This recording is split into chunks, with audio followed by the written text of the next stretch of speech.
तत्ववेत्ता अपने मन से कहता है, अरे मन, तेरा वास्तविक यार ब्रजराज कुमार है।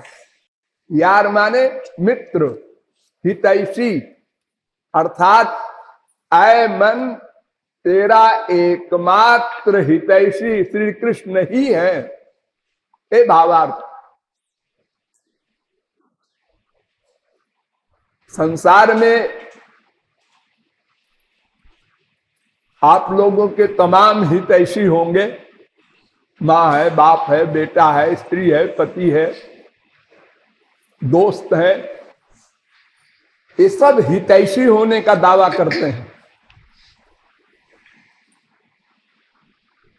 किंतु ये सब कांचे हैं, साचे नहीं, सब नकली हैं, बनावटी हैं, धोखेबाज हैं, धोखा देने वाले। इतना बड़ा धोखा दे रहे हैं ये लोग कि बड़ी बड़ी डिग्री वाले, बड़े बड़े विद्वान मुह्यंत सब मोहित हो रहे हैं। नहीं, मेरी मम्मी प्यार करती है, मेरा डैडी प्यार करता है। विश्व में कोई भी जीव किसी भी जीव के हित के लिए, उसके सुख के लिए कुछ नहीं कर सकता। नवा अरे पत्यु कामाय पति प्रियो भवत्यात्मनस्तु कामाय पति प्रियो भवति। नवा अरे जायाय कामाय जाया प्रिया भवत्यात्मनस्तु कामाय जाया प्रिया भवति। नवा अरे पुत्राणां कामाय पुत्रा प्रिया भवन्त्यात्मनस्तु कामाय पुत्रा प्रिया भवन्ति। नवा अरे वित्तस्य कामाय वित्तं प्रियं भवत् आत्मनस्तु कामाय वित्रं प्रियं भवत्। नवा अरे ब्रह्मण कामाय ब्रह्म प्रियं भवति आत्मनस्तु कामाय ब्रह्म प्रियं भवति। नवा अरे क्षत्रस्य कामाय क्षत्रं प्रियं भवति आत्मनस्तु कामाय क्षत्रं प्रियं भवति। नवा अरे देवानां कामाय देवा प्रिया भवन्ति आत्मनस्तु कामाय देवा प्रिया भवन्ति। नवा अरे भूतानां कामाय भूतानि प्रियाणि भवन्ति आत्मनस्तु कामाय भूतानि प्रियाणि भवन्ति। नवा अरे सर्वस्य कामाय सर्वं प्रियं भवति आत्मनस्तु कामाय सर्वं प्रियं भवति। वेद कह रहा है। अर्थात कोई किसी के सुख के लिए प्यार नहीं करता, कुछ नहीं कर सकता, अपने सुख के लिए करता है, केवल अपने स्वार्थ के लिए। मां से स्वार्थ हल हो रहा है, बाप से स्वार्थ सिद्ध हो रहा है, पति से स्वार्थ सिद्ध हो रहा है, इसलिए प्यार है, इसलिए वो हमारा हितैषी है, हमारा दोस्त है, मित्र है। जब तक स्वार्थ सिद्ध हो रहा है तब तक मित्र है। स्वार्थ गड़बड़ हुआ कि वो शत्रु हो गया।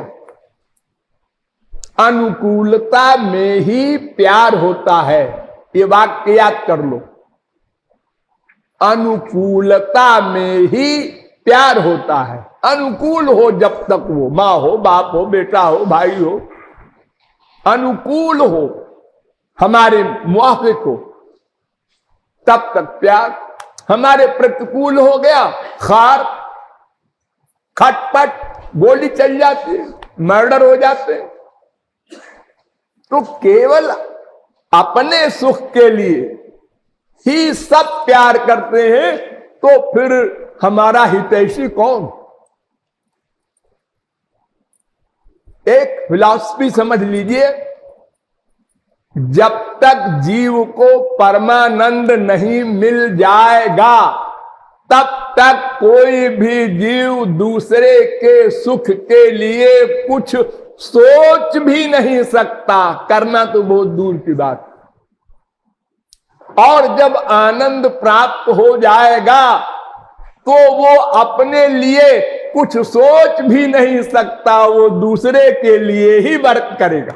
बिल्कुल उल्टा। पर उपकार वचन मन काया, संत सहज स्वभाव खगराया। भूर्ज तरु सम संत कृपाला। तो जब तक जीव को भगवत प्राप्ति न होगी तब तक परमानंद नहीं मिलेगा। जब तक अपना परमानंद न मिल जाएगा तब तक दूसरे के सुख के लिए कोई कुछ नहीं कर सकता। अजी संसार में तो हम देखते हैं, एक स्त्री पति की बीमारी में रात भर जागती है। अरे वो इसलिए जागती है कि ये पति मर जाएगा तो हमारा स्वार्थ नष्ट हो जाएगा। नंबर 2, इसलिए जागती है कि जब मैं बीमार पड़ूंगी तो ये हमारी हेल्प करेगा। ये 2 रीजन है। यानी स्वार्थ है, घूम करके कहीं से जाओ अपने स्वार्थ के लिए। वो मम्मी है, वो डैडी है, वो भाई है, वो बीबी है, वो पति है, सब अपने स्वार्थ के लिए। जब स्वार्थ सिद्ध हो जाएगा तब वो दूसरे के लिए ही लगा देना वर्क करेगा। भगवान का अपना कोई काम नहीं, महापुरुषों का अपना कोई प्राप्तव्य नहीं। नानवाप्तम अवाप्तव्यम त्रिशलोकेषु किंचन, भगवान कहते हैं अर्जुन से। वो करे क्या बेचारा? जिसका अपना कोई काम न होगा वो क्या करे? देखो मक्खन होता है, हाँ, उसमें टेम्परेचर दो तो वो बोलेगा, उसका मैल जलेगा तो वो बोलेगा, पट पट पट पट।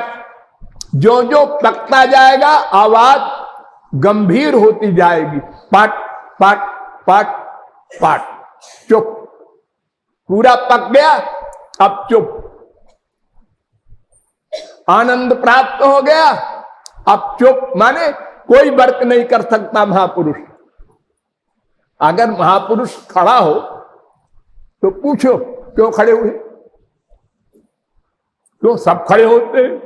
अरे सब तो खड़े होते हैं आनंद के लिए, तुम क्यों खड़े हुए? और बैठ गया, क्यों बैठे? अरे सब बैठते हैं, अरे वो तो आनंद के लिए बैठते हैं, तुमको तो आनंद मिल गया। लेट गया, क्यों लेटे? बोला, क्यों बोले? देखा, क्यों देखा? तस्य कार्यम न विद्यते यस्तात्मरतिरेवस्यादात्म तृप्तश्च मानवा। गुणातीत स्थित प्रज्ञो विष्णु भक्तश्च कथ्यते एतस्य कृतकृत्यत्वात् शास्त्रमसमान निवर्तते। वो तो कृत्य हो गया। कृत माने कर चुका, करना कर चुका, पा चुका। वो घी पक गया, अब नहीं बोलेगा, लगाए जाओ टेम्परेचर उसमें। लेकिन अगर कच्ची रोटी उसमें डाल दो तो फिर बोलेगा, अपने लिए नहीं, उस रोटी को पकाने के लिए बोला। रोटी पक गई फिर चुप, दूसरी रोटी गई फिर बोला, वो पक गई फिर चुप। अर्थात वो महापुरुष और भगवान जीव कल्याण के लिए ही सब प्रकार के वर्क करते हैं। सब प्रकार के, काम का, क्रोध का, लोभ का, मोह का, ईर्ष्या का, द्वेष का, सब का वर्क करते हैं। हजारों करोड़ों मर्डर करते हैं, लेकिन अपने लिए नहीं। उनको अपना कुछ पाना ही नहीं है। तो संसार के जितने भी हमारे रिश्ते हैं, संबंधी हैं, ये सब स्वार्थ के हैं, इसलिए साचे यार नहीं है। इसके आगे और चलो, स्वर्गलोक में बड़े बड़े देवता हैं, लोग उनकी पूजा करते हैं, वो भी साचे यार नहीं है। क्यों? उनको भी काम, क्रोध, लोभ, मोह के स्वार्थ की बीमारी है। जैसे यहां है ऐसे वहां है।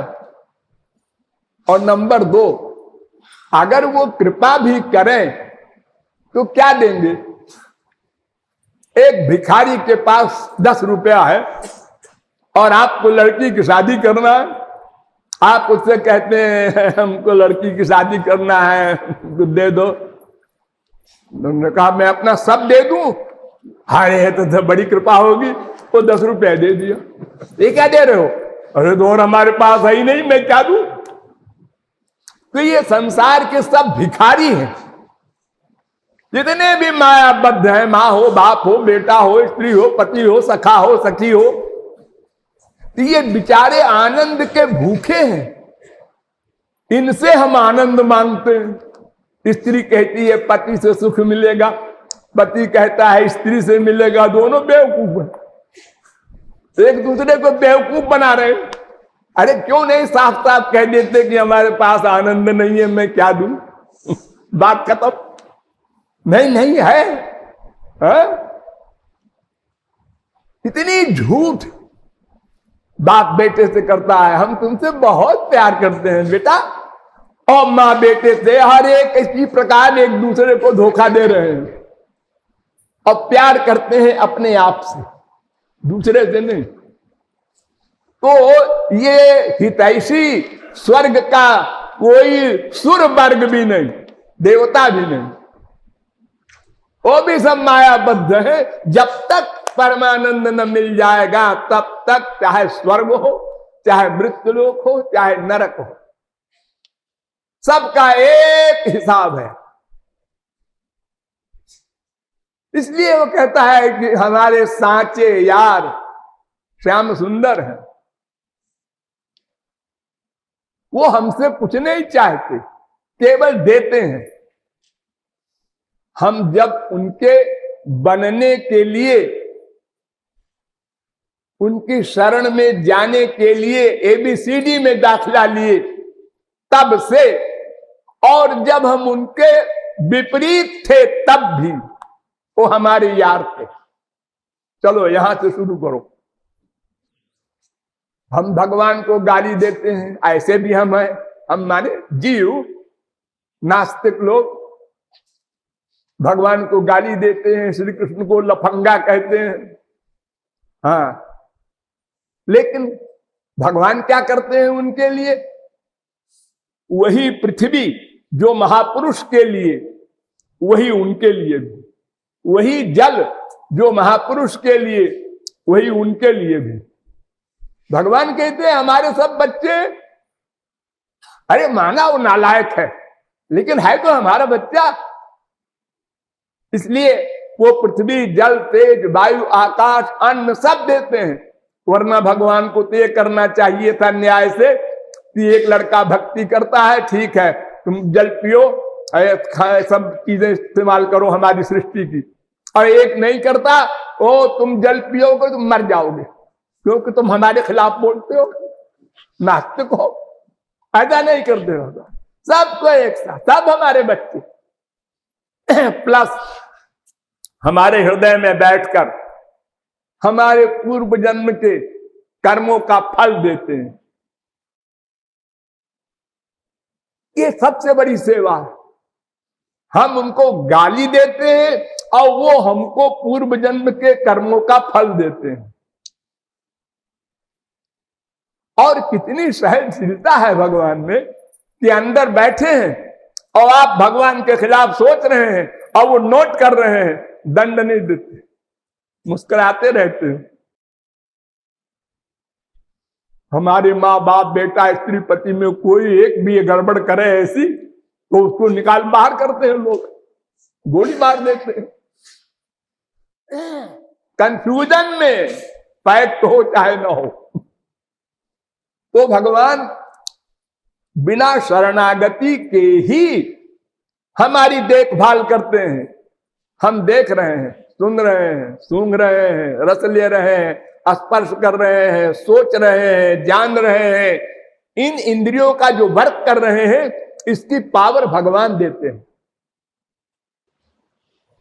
भीतर बैठे रहते हैं हमेशा। हम कुत्ते की योनि में गए, भगवान कहते हैं तू हमारे सखा हो, द्वा सुपर्णा सयुजा सखाया। एक साथ रहते हैं हमारे, हम कहीं भी जाएं नरक में जाए, स्वर्ग में जाए, कुत्ते बिल्ली गधे की योनियों में जाए, भगवान साथ नहीं छोड़ते।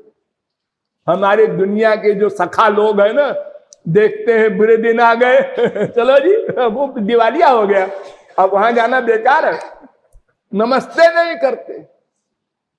हाँ? और वो ऐसा सखा है हमारा, ऐसा यार है कि हम कितनी कितनी योनियों में कितने कितने बार गए और सदा हमारे साथ है। और उसी हृदय में जहां हम रहते हैं वहीं वो रहता है।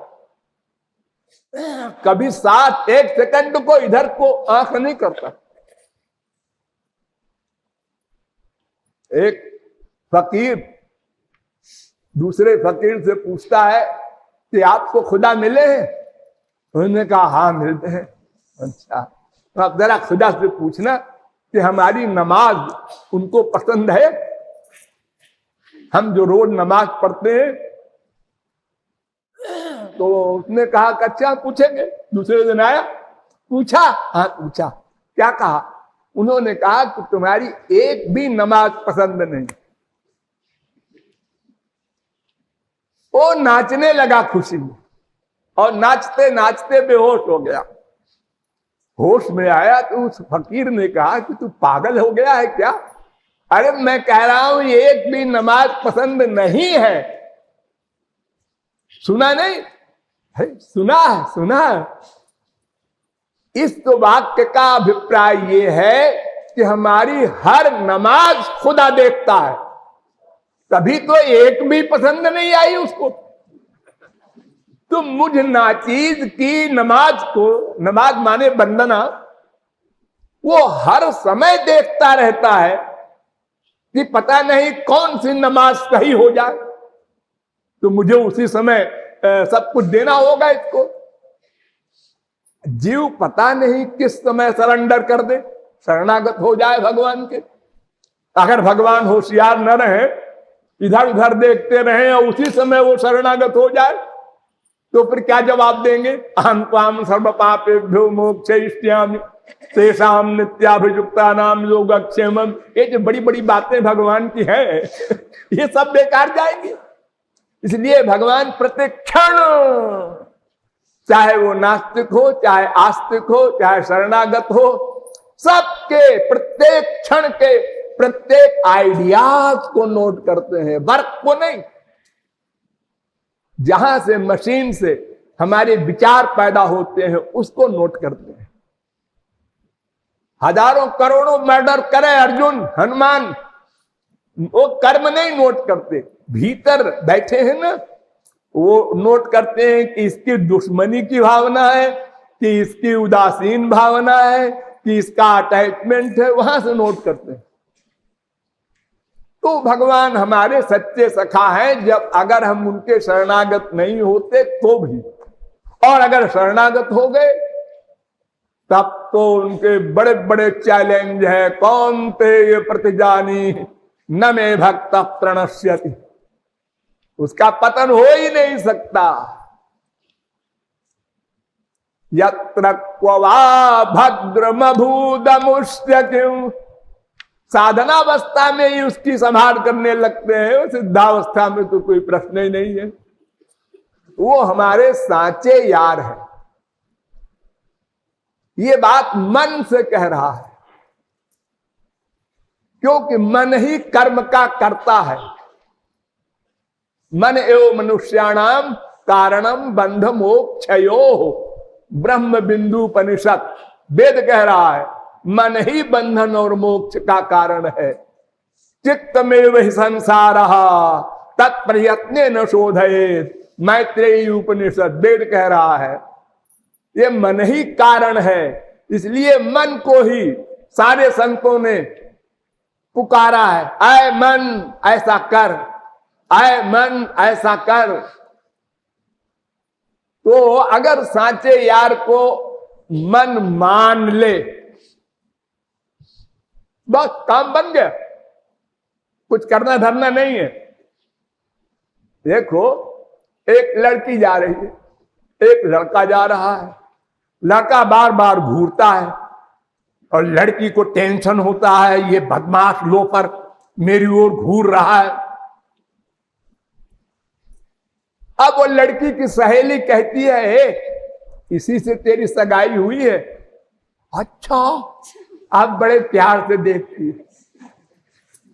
इतना लंबा है, इतना चौड़ा है, गोरा है, काला है, ऐसा मुंह है, ऐसी नाक है, ये क्या हो गया जी? अभी तो चप्पल की ओर ध्यान दे रही थी वो, और अभी इतना बदल गया।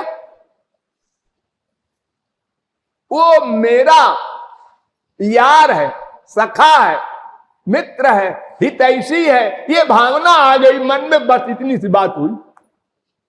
और अगर ब्याह हो गया तब तो और मोहर लग गई।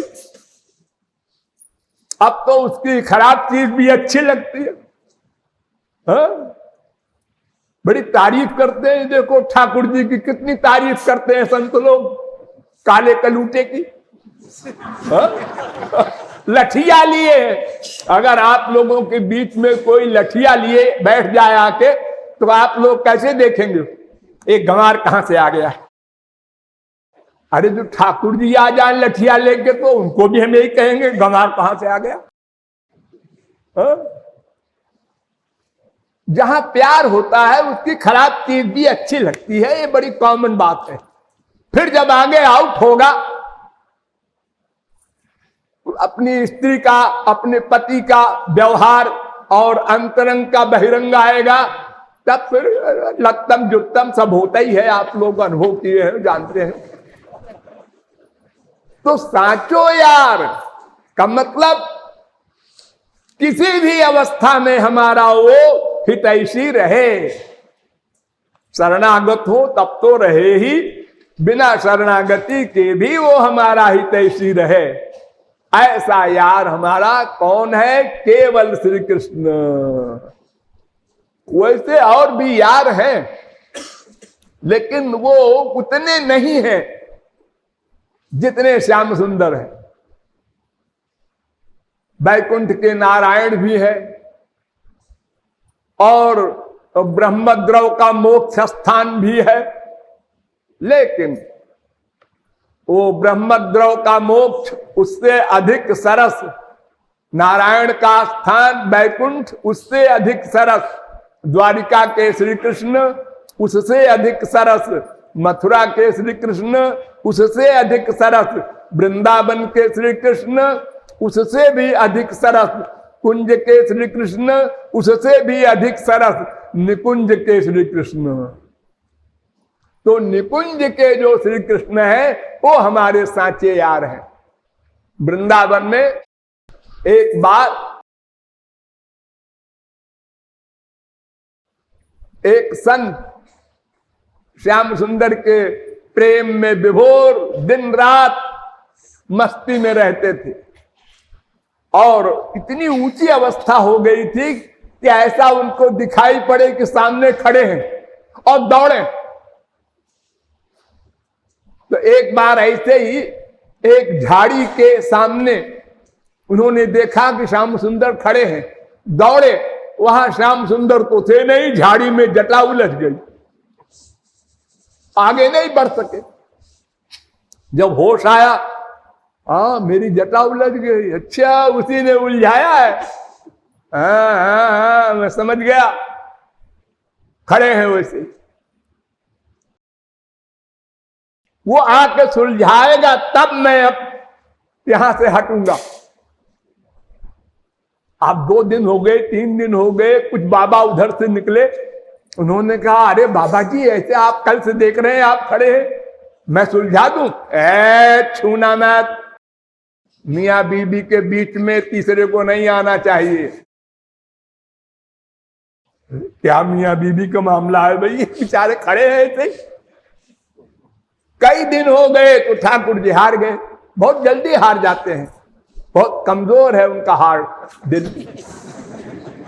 हाँ, तो बूढ़े बनकर आए ठाकुर जी। अरे बाबा जी कई दिन से मैं तुमको देख रहा हूं। हाँ ऐसे देखते रहो दूर से। अरे अरे नहीं भाई, बात तो समझो हमारी। तुम किसके लिए ये सब कर रहे हो? हमारे प्राण वल्लभ है श्याम सुंदर। अच्छा मैं वही हूं, वही आया हूं। अच्छा शीशे में शक्ल देख लो, वही है ये। ठाकुर जी ने कहा क्या करें, असली रूप में आना पड़ेगा। असली रूप में आ गए। दादाजी विभोर हो गए। अब ठाकुर जी ने कहा कि अब तो सुलझा दूं। अरे ना ना ना, अभी डाउट है मुझे।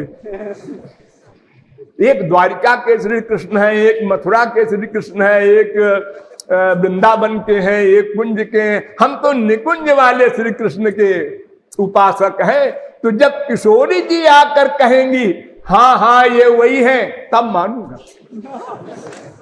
तो बाबा जी ने सोचा अच्छा है, ब्लैकमेल करने का समय है, इस समय जो कहूंगा मैं मान लेंगे। आज तो किशोरी जी भी आई, वो समस्या सुलझी, जटा सुलझी।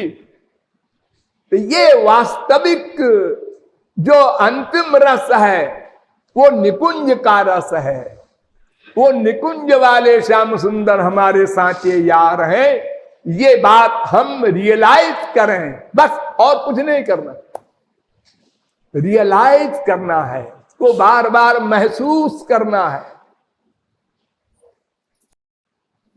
जैसे उस लड़की ने तुरंत महसूस कर लिया एक वाक्य सुनकर, और हम अनंत बार महापुरुषों के मुख से, शास्त्रों वेदों के द्वारा भी सुने, थोड़ी देर को फीलिंग हुई, फिर भूल गए। तो ये जो हमारी फीलिंग है, जो रियलाइजेशन है, ये लगातार होना चाहिए। असकृत उपदेशा, बार बार इसका मनन होना चाहिए। जितनी देर तक एक लड़की जा रही है, दो लड़के खड़े हैं, एक लड़की को देखकर दो लड़कों ने दो विपरीत बात सोची। एक ने सोचा इससे मिलना है, दूसरे ने सोचा अरे फालतू। अब जिसने सोचा मिलना है, अब वो उसके पीछे लगा, कहां की है, कहां जाती है, कौन है। लग गई बीमारी उसको। चिंतन चिंतन मनन चिंतन। रात में भी नींद नहीं आ रही, वही लड़की घूम रही खोपड़ी में, और दूसरा लड़का उसके बगल में सो रहा है। क्यों रे, क्या तू जाग रहा है क्यों? अरे यार वो लड़की जो है, अरे क्या लड़की फड़की, हजारों लड़की है, तू ऐसे पागल हुआ घूमेगा? अरे कुछ जान न पहचान न कोई शादी ब्याह की बात। अरे यार क्या करें, वो खोपड़ी से जाती ही नहीं। अरे तू ही तो बार बार चिंतन कर रहा है, तभी तो खोपड़ी में है वो। चिंतन छोड़ दे, बात खत्म। भागवत में एक बड़ा सुंदर श्लोक है, विषयान ध्यायत पुंसो विषयेषु विसज्जते मामनुस्मरत चित्तम मय्येव प्रविलीयते। संसारी विषय का चिंतन बार बार करोगे, उसमें अटैचमेंट हो जाएगा, और मेरा चिंतन बार बार करोगे तो मुझ में अटैचमेंट हो जाएगा। अटैचमेंट का एक ही निदान है, उसका एक ही उपाय है, बार बार चिंतन करना। श्याम सुंदर ही हमारे साचे यार हैं, श्याम सुंदर ही हमारे साचे यार हैं। इसका रिवीजन जितना अधिक करोगे उतने ही वो साचे यार बनते जाएंगे, यानी अटैचमेंट बढ़ता जाएगा। बस चिंतन ही दवा है। मैं कितने बार आप लोगों से कहता हूं, कीर्तन करो चाहे श्रवण करो, स्मरण अवश्य करो, चिंतन अवश्य करो। तो यहां भक्त कहता है कि श्याम सुंदर ही हमारे साचे यार हैं। लेकिन ये सोचना गलत है कि कहां वो कहां हम। यारी तो 19-20 में होती है। एक भिखारिन एक प्राइम मिनिस्टर के लड़के से शादी करने की कल्पना नहीं करती, वो अपनी बराबरी में करती। कहां भगवान अनंत कोटि ब्रह्मांड नायक, जिनका वास्तविक रूप अर्जुन शरीर का धनुर्धर दिव्य दृष्टि देने पर भी नहीं देख सका, कांपने लगा। भला उनसे हमारी दोस्ती क्या होगी? जबरदस्ती आप कहते हैं कि यार मान लो। वो भगवान ने एक कानून बना दिया है कि तुम दास्य भाव, सख्य भाव, वात्सल्य भाव, माधुर्य भाव, ये 4 भावों से प्यार करो, मैं तैयार हूं। मैं भगवान नहीं बनूंगा तुम्हारे लिए। हमको स्वामी मान लो बस। जैसे संसार में एक दास और एक स्वामी होता है, हमको सखा मान लो। जैसे संसार में एक दूसरे के प्रति सखा लोग व्यवहार करते हैं, हमको बेटा मान लो, हम तुमको माँ बाप मानेंगे, वैसे ही व्यवहार करेंगे 100%। हमको प्रियतम मान लो, हम वैसे ही व्यवहार करेंगे जैसे संसार में कोई लड़की किसी लवर से करती है, कोई लड़का किसी लड़की से करता है। बस ये 4 भाव। इसमें दास्य भाव सबसे नीचे है, इसमें दूरी है। सख्य भाव उससे समीप है, वात्सल्य भाव उससे समीप है, और माधुर्य भाव सबसे समीप है। माधुर्य भाव में खाली प्रियतम भाव नहीं है। जब चाहो प्रियतम मान लो, जब चाहो बेटा मान लो, जब चाहो सखा मान लो, जब चाहो स्वामी मान लो। संसार में ऐसा नहीं होता। कोई स्त्री अपने पति को एक बार भी कह दे, ओ बेटा इधर आ, तो कांड खड़ा हो जाए, खाली मुंह से कहने मात्र से। लेकिन भगवान के यहां ये नहीं है। अभी आपने कहा मेरे प्रियतम, मेरे पुत्र, मेरे सखा, मेरे स्वामी, सब भाव उनके अंदर है। तो ये भक्त कहता है कि तुम मेरे स्वामी हो, सखा हो, सुख हो, भरतार हो और सर्वस्व हो, ऐसे हमारे साचे यार हो।